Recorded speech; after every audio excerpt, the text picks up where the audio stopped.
সত্যি 9ই আগস্ট আমাদের পশ্চিমবঙ্গে যেই ঘটনাটা ঘটে গেছে তারপর থেকে কিন্তু প্রত্যেকটা মানুষের জীবনেই আমার মনে হয় যাদের অন্তত একটু বিবেক বোধ আছে তাদের কিন্তু আর নিজেদের কোনো কিছুই তারপরে সেই আগস্ট মাসের আমাদের 15ই আগস্ট স্বাধীনতা দিবস আর তারপরে যাই কিছু থাকুক না কেন কোনো অনুষ্ঠান সেইটা কিন্তু মন থেকে একদমই করতে ইচ্ছা করছে না।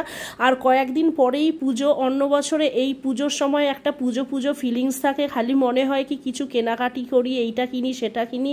এই বছর কিন্তু একদমই সেরকম কিছু মনে হচ্ছে না, খালি এটাই মনে হচ্ছে কি যে যেই একটা মনের ভেতরে একটা সেই চাপা কষ্ট যে কিভাবে এই ঘটনাটা ঘটলো সেটা কবে জানবো বা জাস্টিস কবে পাবে, সবসময় মনের ভেতরে এইটাই চলতে থাকে।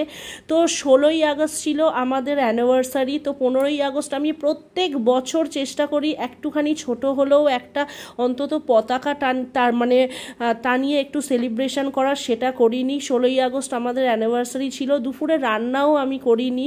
আর তারপরে সায়ন আমাকে বলল যে ঠিক আছে কোনো কিছু করতে হবে না, চলো অন্তত একটু বাইরে গিয়ে খেয়ে আসি। তো বাইরে গিয়ে এই জাস্ট 2 প্লেট মাটন বিরিয়ানি নিয়েছিল সায়ন আর ছেলে, আর আমি 3 জন মিলে ভাগ করে খেয়েছিলাম। আর এইখানে একটা চিকেন মালাই কাবাব অর্ডার করেছিলাম, যেটা আমরা 3 জন পুরোটা কমপ্লিট করতে পারিনি, সেটা কিন্তু আমরা আবার প্যাক করে বাড়িতে নিয়ে চলে আসি। জাস্ট এইটুকুনি করেছিলাম, মানে যেইটুখানিও সেলিব্রেশন হয় সেইটুখানিও এই বছর আর মন থেকে করতে একদমই ইচ্ছা করেনি।